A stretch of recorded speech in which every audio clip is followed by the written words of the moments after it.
muchas, pero no podríamos avanzar sin las candidatas y candidatos que ponen cara y valor a nuestra determinación.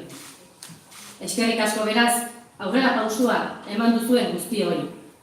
Etorri hona mesedez, eta har ditzagun txalo batekin. Juan Carlos Izagirre. Reyes Carrero.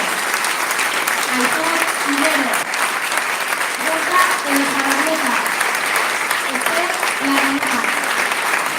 Olaya Duarte. Jon Iñárritu. Del Ozueta eta Merche Espidua.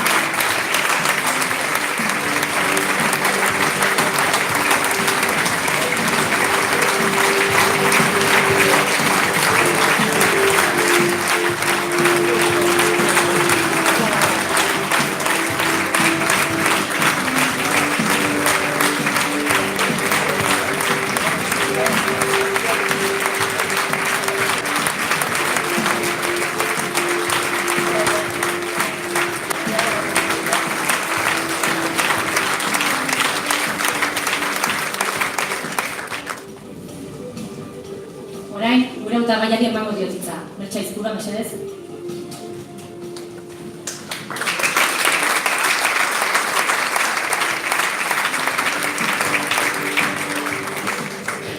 Arratsaldeon, ez dakit entzuta zaiten, bai?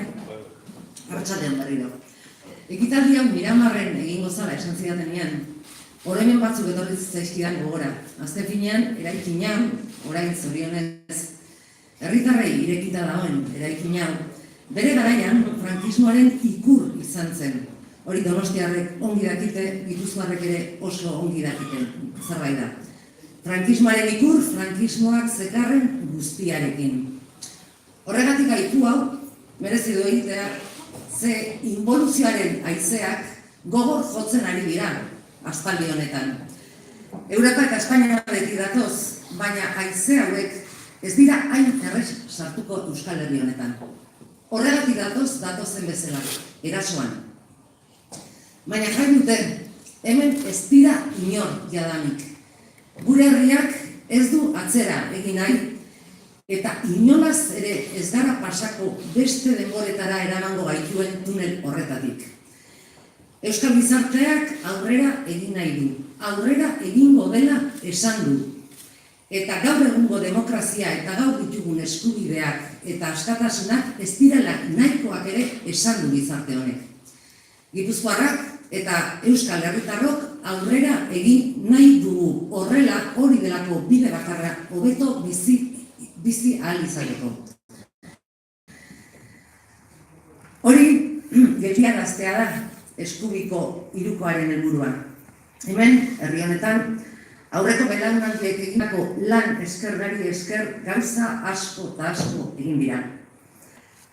Sortu ziren ekimenak eta herrietatik sortu ziren euskara, ikastolak, hezkuntza, aurrerapen sozialak, guzti horrekin akabatu nahi dute orain.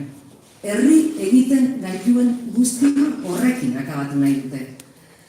Postfrankismoaren tunel beltzean sartu nahi gaituzte. Beraientzat hain erosoa den frankorik gabeko frankismo giro horretan. Hemen zaudeten guztiak ondo baino hobeto dakizute zertaz ari naizen. Nere kazetari ibilbidean ere, behin baino gehiagotan, nahi baino gehiagotan, kontatu behar izan dut, gogoz kontra ere, Espainiaren prepotentziak eta indarkeriak nolako sufrimendua eragin duen herri honetan. Nire azalean ere sufritu izan dut. Milaka eta milaka herritarrek elkartasunean eta bere konpromisoarekin egin eta egin irratia, altxatutako egin eta egin irratia itxi zuten. Hori guztia gutxi balitz, orain gararen espolia dator. Baina, esango dut harrotasunez, beste behin ere herri hau bere konpromisoa martxan jarri duela behar den erantzuna emateko. Sí, es cierto, el viento del autoritarismo empuja con fuerza en el Estado español. Por desgracia, aquí sabemos muy bien lo que es vivir en estas circunstancias. En mi recorrido como periodista he tenido que contar en demasiadas ocasiones el sufrimiento que ha generado la actitud prepotente de España. Yo misma la he sufrido en primera persona. Nos cerraron en Iniel y Irratia y no contentos con eso, ahora viene el expolio de Gara. El aberrante expolio al que han sometido a Gara. Baina ez diegu utziko. Gure aurrekoek bezalaxe aurre egingo diegu eta apirilaren 28an aukera daukagu berriz ere esateko fasismoak ez duela tokirik herri honetan. Gure herriak aurrera egin nahi duela. Gure eskubideen eta askatasunen alde lanean jarraituko duela.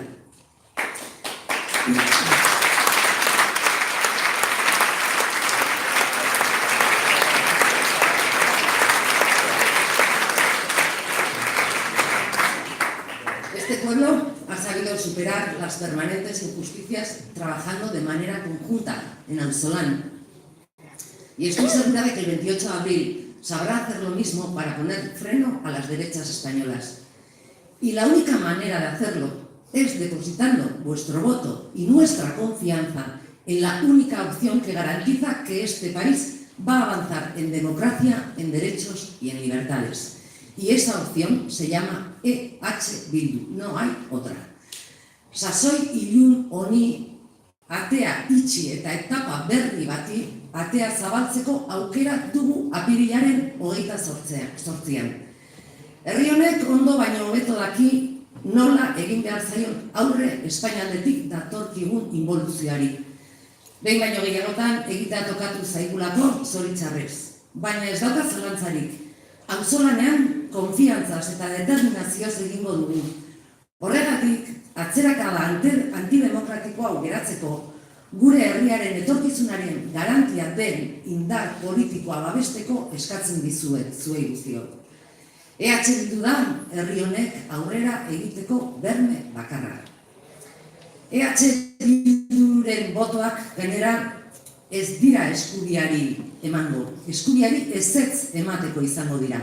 Horretarako erabiliko ditugu. Baina ezetz esango diogu baita ere, gaur egun gauzak dauden bezala mantendu nahi luketen guztiari.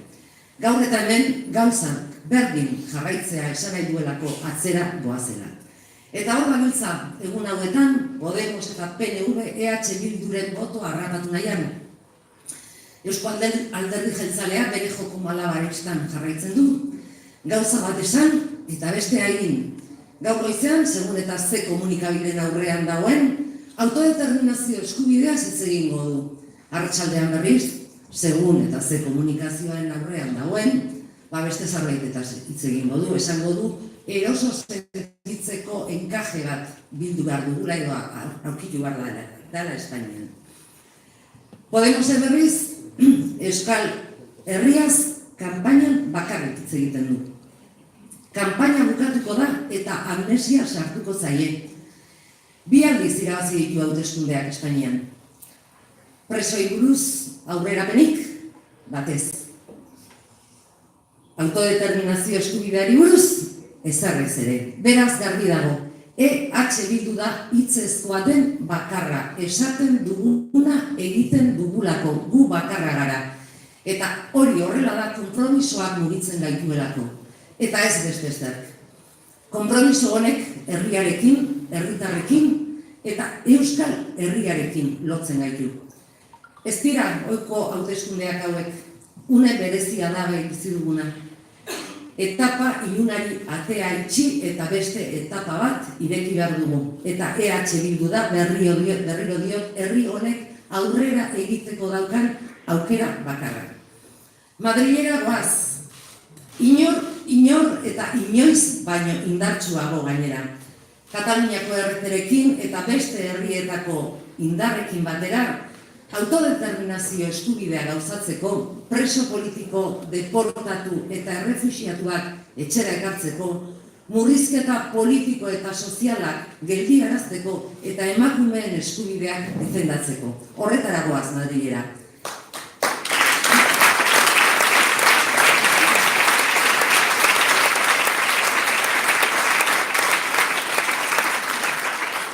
Eta bukatzeko, hauteskunde hauetan parte hartzeak merezi ote duen zalantzaren bat zalantzaren bat duenik ezagutzen badezue, esaiozue baietz. Esaiozue Euskal Herria bildu emateak baietz, merezi duela. Euskal Herria herri trebea da, herri konprometitua, heldua, ekintzailea, kulturaz jantzita dagoena. Aspalditik datorren kultura eta hizkuntza duen herri moderno bat gara. Eta era honetako herriek ez dute inoren menpekotasunik eta gutxiago inongo tutelarik izan behar. Are gutxiago gainbera datorren estatu ustel batengatik. Aspalditik gatoz eta urrutiragoaz dio esaera batek. 28an daukagu hori gauzatzeko aukera. Beraz, badakizue, indarrak bildu, bozkak bildu, gurea dena defendatzeko eta herri bezala behar duguna eskuratzeko. Eta konbentzimendu osoz aurrera egiteko. Euskal Herriak merezi du eta. Gora Euskal Herria bildu eta gora Euskal Errepublika!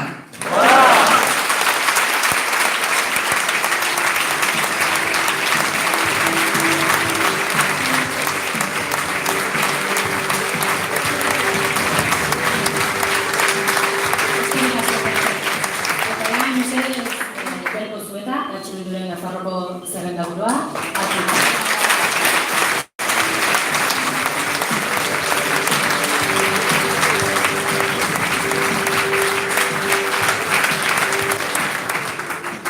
Arratsaldeon eta eskerrik asko. Niretzat ohore bada, benetan ohore bada hemen egoteak eta benetan Nafarroaren ahotsa hemen azaltzea.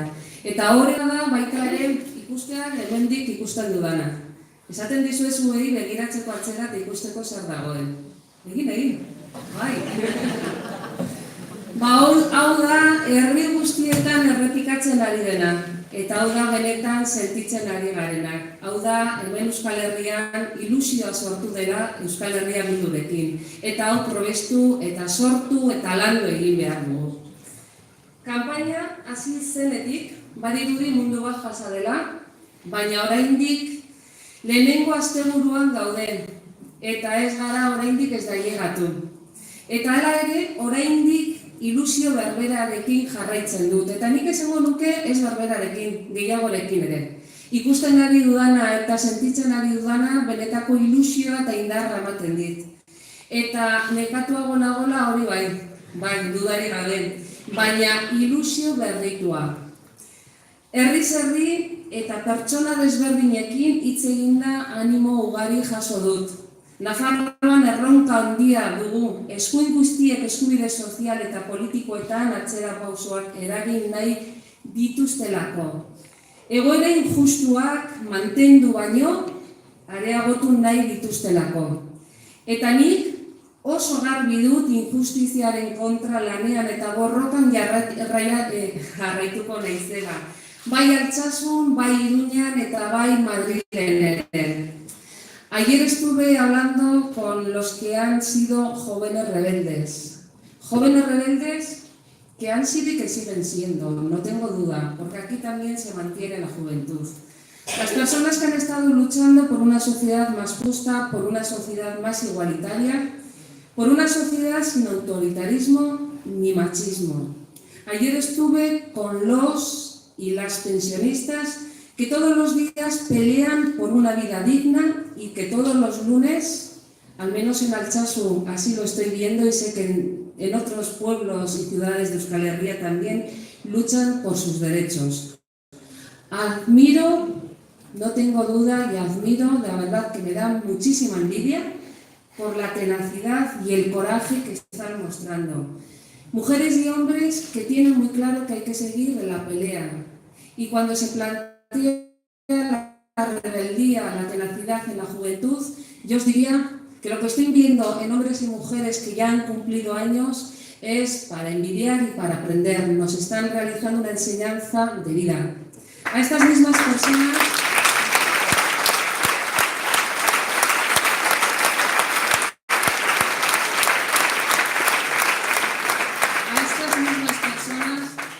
como a otras muchas, como a la juventud, Pero yo también pondría un acento especial en que a estas mismas personas se les quiere condenar al desaliento. Se les dice que no hay dinero, pero el Estado español, cuando ha tenido o cuando ha preferido sacrificar estas vidas dignas en beneficio de la banca, no ha tenido ninguna duda. No han consensuado, no han visto tener que plantear a la ciudadanía si estábamos de acuerdo o no. Se ha hecho en favor de la banca y de los negocios. Y así, no. La experiencia nos invita a desconfiar de los partidos que tienen su centro de gravedad en Madrid, tal y como ha dicho también Merche. Allí siempre se prima la tendencia a la centralidad del poder y a captar los recursos, a acaparar los recursos, tomando decisiones en nombre de los pueblos y de la sociedad sin tenerlos en cuenta. Todas sabemos que cuanto más decisiones se tomen o tomemos aquí, mejor para Nafarroa, mejor para Euskal Herria, mejor para nuestra ciudadanía. Mirad, el domingo, si acudís a Iruña, a la Berri Eguna, y espero que sí, porque además os vamos a animar y os vamos a decir que hay que ir. Y si no tenéis la posibilidad, cuando vayáis a Iruña, cuando estéis en el Paseo Sarasate, veréis que está allí presente una mujer, un símbolo de nuestras libertades. El monumento a los fueros. Es un símbolo a nuestras libertades y a la justicia. Nos recuerda que es mejor enfrentarse a los planes centralistas y autoritarios que adoptar posturas sumisas. Nadie está más preparado que las mujeres y los hombres de Euskal Herria Bildu para defender nuestros derechos y nuestras libertades. No tengo ninguna duda. Por eso, el domingo nos vemos en el Berri Eguna y por eso, el día 28, nos vamos a ver en las urnas. Gora Euskal Herria Bildu, gora Euskal Herria.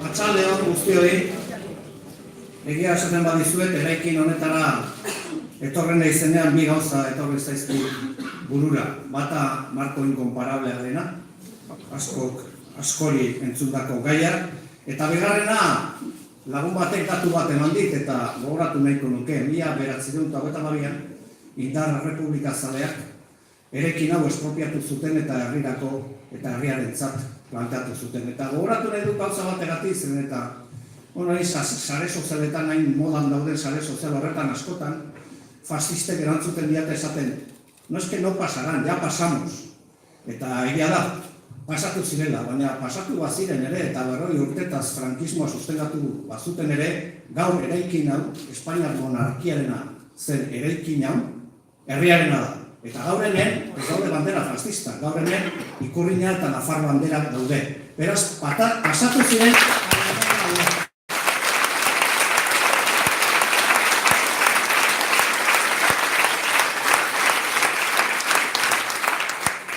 Askotan liburuen gomendioak egiten ditut ere bai, eta askotan planteatu izan dizuet, badagoela liburu bat oso interesgarria eta erderaz dago eginda, filosofo mexikar batek eginda da, gazte filosofo mexikar batek eginda da, eta Contra el Tiempo deitzen da. Eta Contra el Tiempo honetan ensaio bat planteatu egiten du eta gauza bat azpimarratu egiten du. Eta da, zer garrantzitsua da kapitalismoan abiadura handia gauza guztientzako. Eta oso kapitalismoak duen logikan azaldu egiten du, esaten du kapitalismoa badu logika bat, eta da, kapitala inbertitzen da merkantzia sortzeko eta merkantziak alik eta lesterren saldo egin behar dira kapitala handitzeko. Eta beraz, abiadura bada gauza bat oso importantea kapitalismo. En el capitalismo la velocidad, la extrema velocidad es algo que es consustancial al propio sistema de valores y al propio sistema económico. Se trata de que se invierta capital para convertirlo en mercancía y para que la mercancía se venda en todo el planeta lo más rápido posible para hacer más capital. Y por tanto, la velocidad, la gran velocidad, el ir a deprisa, forma parte de esta cultura que nos están imponiendo en sociedades, además que son líquidas. Eta guk uste dugu, kampaina elektoral honetan ere, nolabait ere konsignak botatzen direla, hitz lodiak esaten dira, batzuk terrenoa enbarratzen ari dira, gezurra da, erabat normala, halako kanpainetan, eta guk uste dugu, gaur hemen, marko inkomparable honetan, serenitatearen ere bai, eta reflexiorako ere bai, tarte bat hartu egin behar dela. Zer eta kuriosoki ere, badago egun bat erreflexio eguna, deitzen zaiona. Eta guk esaten duguna da erreflexioak egunero egin beharreko gauzak dira, eta kolektiboan egiten badira asko zobe. Baina erreflexio eguna ere badago, por cierto, badakat lagun bat atzerritarra esaten duna, en tu país hay más egunas que días.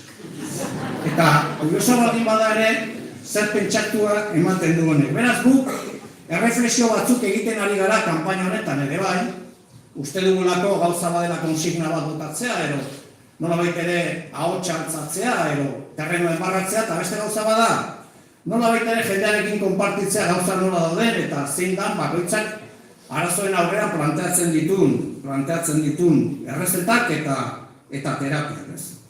Eta gu denbora hori hartu nahi dugu berriz ere gauza batzuk bergogoratzeko. Hemen aipatu izan du da, Euskal Herria Bilduk, Euskal Herriko Ezker Independentistak, hilebeteak eta hilebeteak baino gehiago urteak darama esaten munduan, Europan eta Estado Espainolean involuzio autoritario baten zantzu guztiak daude. Eta daramagu hori esaten jendeari nolabait ere badagoelako beterean etiko eta moral bat ezkerraren partetik eta ezker abertzalearen partetik, ezker independentistaren partetik, eta jendeari esan bazaio egia, esan bazaio gauzak ikusten ditugun bezala. Eta denbora daramagu, batzuk ikusi dute hori nolabait ere Andaluziako emaitzak ikusi zituztenean. Guk lehenago ikusi genituen Italian, ikusi genituen Hungrian, ikusi genituen Polonian, ikusi genituen Estadu Frantsesean, eta baita ere Estadu Espainolean. Zer eta guk hausnarketa bat egiten genuen. Hau planeta osoaren fenomeno bat, baldin bada ere, Espainiar Estaduan gehiadene politiko eta kulturalean autoritarismoarentzat badago beti leku bat. Eta esaten genuena da, erregimena eta 78ko erregimena krisi larrian baldin badago, lehen erantzuna, bere adenean duan lehen erantzuna zein izango da.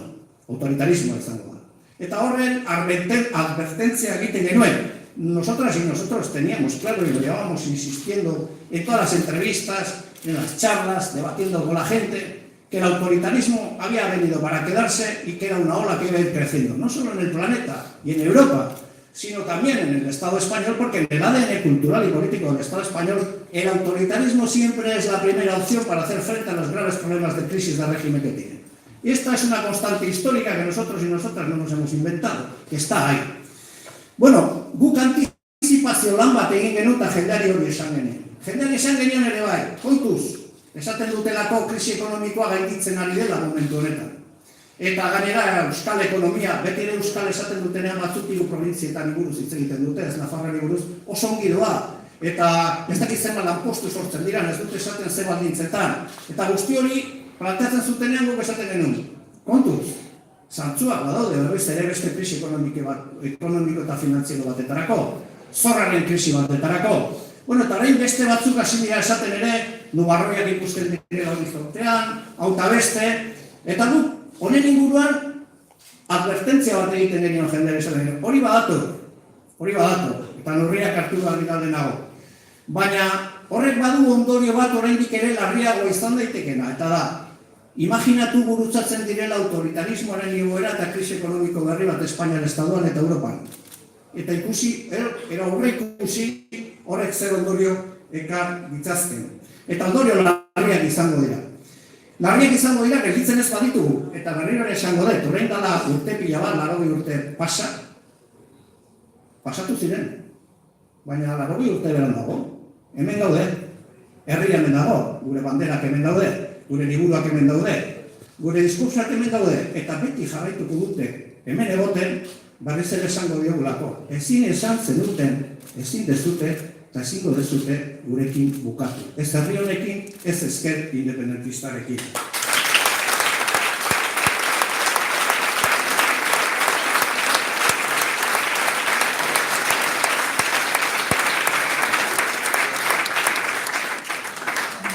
por mucho que se empeñen, no pudieron, no pueden y no podrán.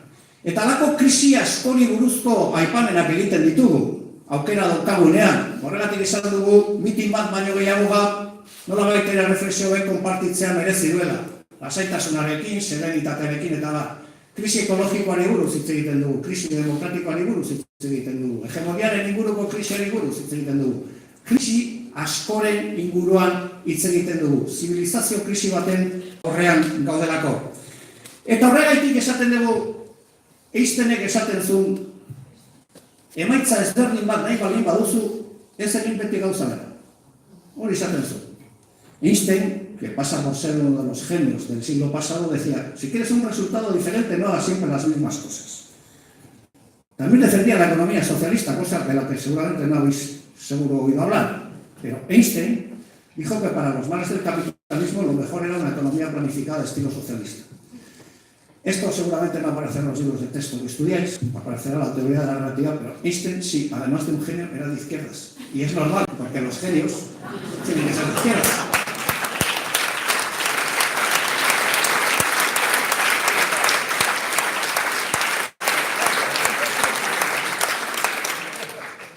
Guk ezoiko egoera baten aurrean gauza eta planteamendu bat egin dugu. Erantzun bat eman diogu egoerari. Aurre ikusi dugun egoerari aurre hartzen saiatzen ari gera. Eta zein da egin dugun planteamendua? Planteamendu izan da, halako egoera, ezoiko egoera baten aurrean, eta askotan esaten den, herri honetan ezoiko gauzak egitera ohitua gaude. Ezoiko konjunturak beti ere pasatu ditugulako. Eta guk egin dugun planteamendua izan du da, zer egiten dugu egoera honi aurre egiteko. Barainik eta behin indarrak bildu, indarrak batu. Euskal Herria Bilduk badu horretan esperientzia bat. Euskal Herria Bildun kultura politiko oso ezberdinen inguruko hausnarketa eta etxea mankomun bat eraikitzen ari gara. Hemen badago jende Eusko Alkartasunetik datorrena, alternatibatik datorrena, ezker abertzalearetik datorrena, eta Aralarretik datorrena. Eta badago jende pila bat, ez datorrena inundik. Bakarrik kompromiso bat daukan herri honetzat. Eta hori guretzat valore eta virtute bada. Frente a la izquierda que solo aprendió en la escuela la tabla de dividir y restar.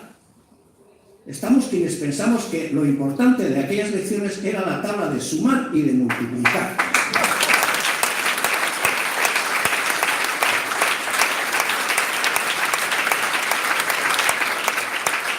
Horregatik apustu bat egin du. Eta apustu honek tablero politikoa mugitu egin du. Horregatik gaude etengabe, EH Bilduri buruz hitz egiten, nek buruz hitz egiten, tablero politikoaren erdian kokatu garelako. Eta ongi irakurri dute egindako apustua. Oso ongi irakurri dute. Han leído perfectamente cuál es la naturaleza y cuál es la vocación estratégica de la apuesta que hemos hecho de sumar fuerzas con catalanes, gallegos, asturianos, aragoneses, etc. Lo han leído bien las derechas españolas y las derechas del país. Y por eso se han puesto muy nerviosos. De tal modo y manera que incluso están planteando la reforma de la ley electoral o no sabemos algún tipo de juramento en torno a la condición para acceder a la condición de diputados y de senadores. Hau horrela da. Baina guk esaten duguna da, gure apustua arduratsua dela. Oso arduratsua. Guk esaten dugu, dagoen egoeraren aurrean, indarrak batu egin behar dira. Biderkatu egin behar dira indarrak. Gehitu egin behar dira indarrak. Zertarako gutxieneko programa politiko bat defendatzeko. Eta herria horren atzean jartzeko. Eta horretan, ados jarri gera Eskerra Republikanarekin, Benegarekin eta Barrarekin. Eta zein da gutxieneko programa hori? Oso programa erretza da. Programa oso erretza da. Autodeterminazio eskubidea, preso politiko guztien askatasuna, eta politika sozial aurrerakoiak, eta errepublika. Hori da gure programa. Nuestro programa es sencillo de entender. Yo sé que a veces en las elecciones yo escucho a muchos líderes políticos hablar y no se les entiende, porque tratan de ocultar un poco su posición, porque esto le da margen de maniobra luego para hacer lo que han dicho que no iban a hacer o para no hacer lo que han dicho que iban a hacer. Pero nuestro programa de mínimos es un programa que lo entiende todo el mundo. Defensa del derecho de autodeterminación, libertad para los presos políticos, repúblicas y políticas sociales avanzadas que no dejen en la intemperie a la gente y que protejan a la gente. Este es el tema.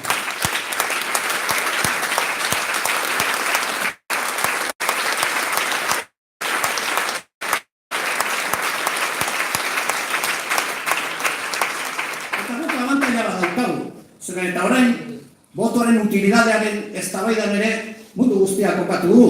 Gu hasi ginen esaten, hemen determinanteak izango gara, asko izango gara. Baina eztabaida ez da determinantea izan ero ez, hori da lehenengo eztabaida. Bigarren eztabaida da, zertarako nahi duzu izan determinantea. Eta horretan, aipatu dituzte, hainbat eta hainbat erreflexio zentzu horretan. Egin dezatela eta erreflexionatu dezala jendeak, nolabait ere zertarako izan diran determinanteak batzuk badire. Erretza da, hemen batzuk esan zuten gauza bat egin behar zutela, beste batzuk beste bat. Pasatu dituzte urte desente Madriden. Zertarako izan dira determinanteak. Guk, esaten dugu determinanteak izango garela, eta izango gara. Eta ventaja badaukagula. La izquierda independentista tiene una ventaja sobre el resto. La izquierda independentista dice lo que hace y hace lo que dice. La izquierda abertzale y la izquierda independentista dan su palabra y la cumplen. Dicen la verdad y nunca mienten. Y por lo tanto esta es una gran ventaja. Euskal Herria Bildu, egia esaten du. Eta ematen du hitzak kumplitu egiten du. Eta guretzat hori virtute oso importantea da. Eta gainera ez du ezer frogatzeko. Dana frogatuta dauka. Nosotros y nosotras no decimos que hay que parar a la derecha. Ya la hemos parado. La paramos en Gasteiz y la paramos en Madrid. Y en Gasteiz fuimos capaces de hacer una cosa que pocos y pocas hacen en este país, en las élites políticas, que es antepusimos nuestros intereses de partido, antepusimos los intereses de la gente a nuestros intereses de partido. Y siendo la segunda fuerza política en Gasteiz, con legitimidad absoluta para reclamar la alcaldía de Gasteiz, hicimos un pacto para echar a Maroto y le concedimos esta alcaldía al Partido Nacionalista Vasco, que, dicho sea de paso, jamás hará una cosa similar a esta. Nunca. Pero lo hicimos.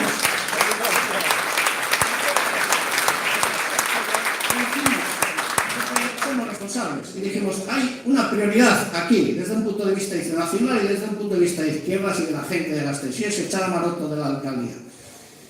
Y ahora la alcaldía está en manos del PNV, que nada más hacer esta operación, lo que hizo fue no pactar con la segunda fuerza política, sino con la cuarta, en función de esa coherencia política y de esa capacidad de gestión que siempre han manifestado. Por lo tanto, nosotros no tenemos que demostrar que paramos a la derecha, decimos, vamos a parar a la derecha, la vamos a parar. Y ya la hemos parado. Bigarren, esaten dugunean, politika sozial aurrerakoiak defendatzen ditugula, ez dugu hori formatu behar. Ikusi da aurrekontuen eztabaida. Ikusi da dekretoen inguruan. Eta ikusi da ere, orain asko hitz egiten da herri honetaz, gauza simple batean, adibide bat jartzeagatik, Espainian estatuan gastu sozial gehien duen udala horreta da. Eta horretan Euskal Herria Bildu gobernatu.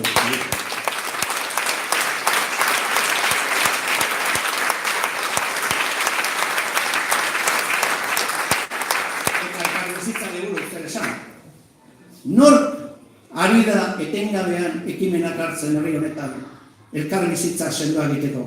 Arazoa da, agian elkarbizitzari buruz nolabaiteko konzepzio ezberdina daudela herri honetan. Baina guk horretan ere ekimen guztiak martxan ditugu, beti eskua prest. Elkarbizitza eraikitzeko herri honetan. Baina orain, esaten ari gara, eta aspaldi esaten ari gara ere, gauza bat eta da. Elkarbizitzak ere badu baldintza bat herri honetan. Badu ere baldintza bat. Eta baldintza oso simplea da. Preso politiko guztiak deportatuak eta reflexioak ona bueltatu behar dira etxera, libre gurekin errepublika eraikitzeko.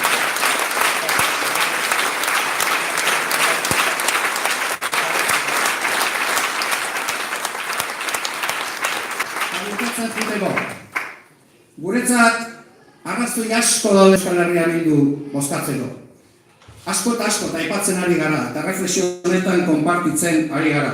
Badago beste bat ere, niretzat oso funtsezkoa dena. Guk egia esaten dugu. Egiten duguna, esan egiten dugu. Eta esaten duguna, egin egiten dugu. La izquierda independentista del país lleva muchos años gobernando muchas instituciones en este país. 0 casos de corrupción. 0 casos de corrupción. A nosotros no nos ha pillado nadie con la mano en la caja de los dineros públicos. Y esto es un honor poder defenderlo, porque no hay nadie que pueda defenderlo como nosotros y nosotras. Tanto nosotros no solo decimos la verdad, no solo anticipamos escenarios, no solo construimos alianzas y abrimos los frentes para gobernar y para defender programas de mínimos. Además, hemos demostrado una honradez, una vacuna anticorrupción, que yo creo que es como para que nos sintamos orgullosos y orgullosas. Esa es también una de las razones por las que os pedimos este voto. Y luego hay una que es más simple, que hoy la voy a formular de otra manera. Os he dicho alguna vez que hay que amargarles la noche, y hoy la voy a formular de otra manera. ¿Por qué hay que votar Euskal Herria Bildu y por qué las mujeres y hombres de Euskal Herria Bildu tienen que estar en el Congreso de Diputados? Porque no nos quieren allí. Porque no nos quieren allí. Y van a hacer todo lo posible para que no estemos. Entonces, ¿qué más razón hace falta para estar allí? Si no nos quieren allí, vamos a estar allí. Pero vamos a estar de manera transitoria, porque nuestra vocación no es permanecer en Madrid permanentemente. Nosotros vamos allí para algún día no ir allí, porque hemos construido la República Vasca, la República de Iguales. Y esta es nuestra vocación. Y nosotros estaremos allí porque nos vota la gente y porque no quieren que estemos. Y ellos probablemente no estarán aquí porque aquí no les vota ni Dios.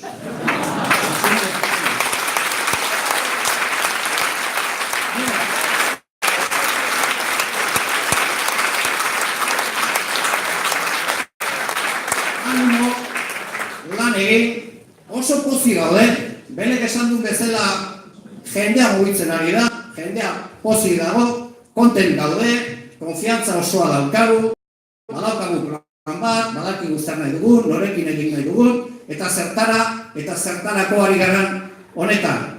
Eta beraz, animo guztiei, eutsi goiari, eta bukatzeko bakarrik gauzatxo bat esango dizuet. Batzuk esan zuten que habían nacido para saltar los cielos. Bueno, esto luego ha quedado lo que ha quedado. Nosotros preferimos la canción de Bob Dylan, o mejor, la de los Chicos del Maíz, que dice toc, toc, toc, llamando a las puertas del cielo. Era imposible. ¡Hola, Euskal Herria República!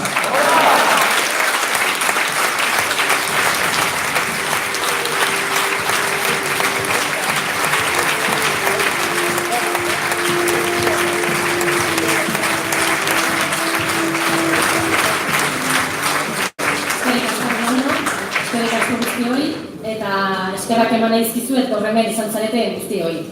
Eta azken mezu bat, gutako bakoitza garrantzitsua da botoa sustatzeko. Zuen lantoki, familia, lagun arte, parkeko gurasoa taldeetan, bakoitzak EH Bilduren aldeko eragile aktibo gisa, jokatzeko eskatu nahi dizuet. Boto bakoitza erabakigarria izango da emaitza onak lortzeko. Cada una de nosotras somos decisivas para lograr un gran resultado. En nuestro lugar de trabajo, en nuestra familia, con nuestras amigas, en el gimnasio, en el parque. Activémonos para conseguir convencer y activar votos. Aldeko olatuarekin goaz. Emaitza oso onak lortuko ditugu. Zuekin gero eta gehiago izango gara eta gara. Eskerrik asko eta animo guztiei.